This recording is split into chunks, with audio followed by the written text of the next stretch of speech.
खत्म है। 8वां अध्याय। इस प्रकार भगवान के वचनों को ना समझकर अर्जुन बोले, हे पुरुषोत्तम, जिसका आपने वर्णन किया वह ब्रह्म क्या है, अध्यात्म क्या है, कर्म क्या है और अधिभूत नाम से क्या कहा गया है, अधिदैव नाम से क्या कहा जाता है। हे मधुसूदन, यहाँ अधियज्ञ कौन है और वह इस शरीर में कैसे है, और युक्त चित्त वाले पुरुषों द्वारा अंत समय में आप किस प्रकार जानने में आते हो। इस प्रकार अर्जुन के प्रश्न करने पर श्री कृष्ण भगवान बोले, हे अर्जुन, परम अक्षर अर्थात जिसका कभी नाश ना हो ऐसा सच्चिदानंद घन परमात्मा तो ब्रह्म है, और अपना स्वरूप अर्थात जीवात्मा अध्यात्म नाम से कहा जाता है, तथा भूतों के भाव को उत्पन्न करने वाला शास्त्र विहित यज्ञ, दान और होम आदि के निमित्त जो द्रव्य आदिकों का त्याग है वह कर्म नाम से कहा गया है। उत्पत्ति विनाश धर्म वाले सब पदार्थ अधिभूत हैं और हिरण्यमय पुरुष अधिदैव है। और हे देहधारियों में श्रेष्ठ अर्जुन, इस शरीर में मैं वासुदेव ही विष्णु रूप से अधियज्ञ हूँ, और जो पुरुष अंत काल में मेरे को ही स्मरण करता हुआ शरीर को त्याग कर जाता है वह मेरे साक्षात स्वरूप को प्राप्त होता है, इसमें कुछ भी संशय नहीं है। कारण कि हे कुंती पुत्र अर्जुन, यह मनुष्य अंत काल में जिस जिस भी भाव को स्मरण करता हुआ शरीर को त्यागता है उसको ही प्राप्त होता है, परंतु सदा उस एक भाव को चिंतन करता हुआ, क्योंकि सदा जिस भाव का चिंतन करता है अंत काल में भी प्रायः उसी का स्मरण होता है। इसलिए हे अर्जुन, तू सब समय निरंतर मेरा स्मरण कर और युद्ध भी कर। इस प्रकार मेरे में अर्पण किए हुए मन बुद्धि से युक्त हुआ निसंदेह मेरे को ही प्राप्त होगा। हे पार्थ, यह नियम है कि परमेश्वर के ध्यान के अभ्यास रूप योग से युक्त अन्य तरफ ना जाने वाले चित्त से निरंतर चिंतन करता हुआ पुरुष परम प्रकाश रूप दिव्य प्रकाश को अर्थात परमेश्वर को ही प्राप्त होता है। इससे जो पुरुष सर्वज्ञ अनादि सबके नियंता सूक्ष्म से भी अति सूक्ष्म सबके धारण पोषण करने वाले अचिंत्य स्वरूप सूर्य के सदृश नित्य चेतन प्रकाश रूप अविद्या से अति परे शुद्ध सच्चिदानंद घन परमात्मा को स्मरण करता है,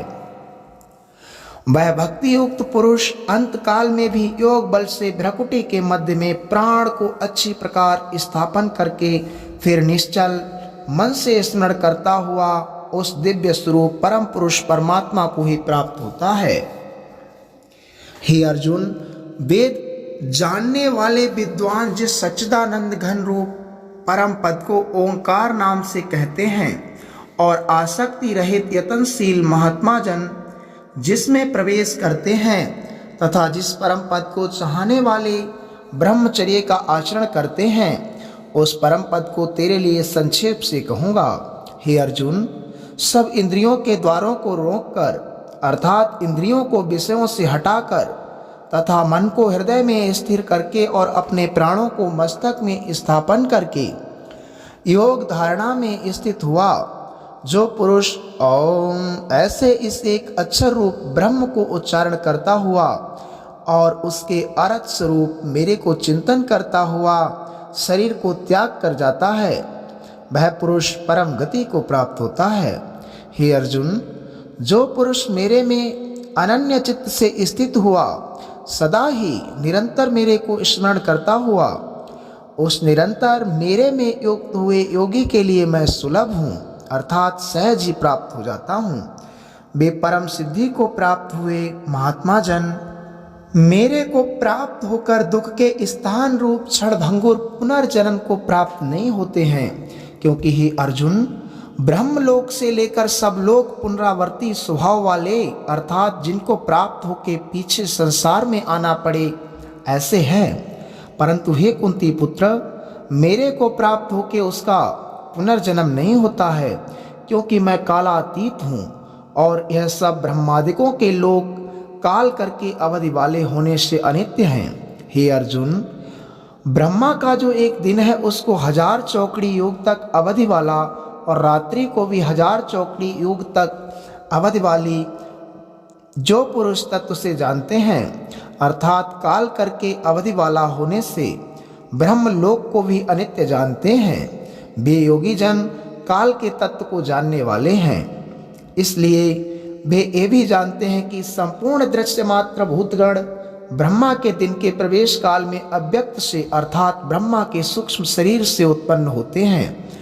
और ब्रह्मा की रात्रि के प्रवेश काल में उस अव्यक्त नामक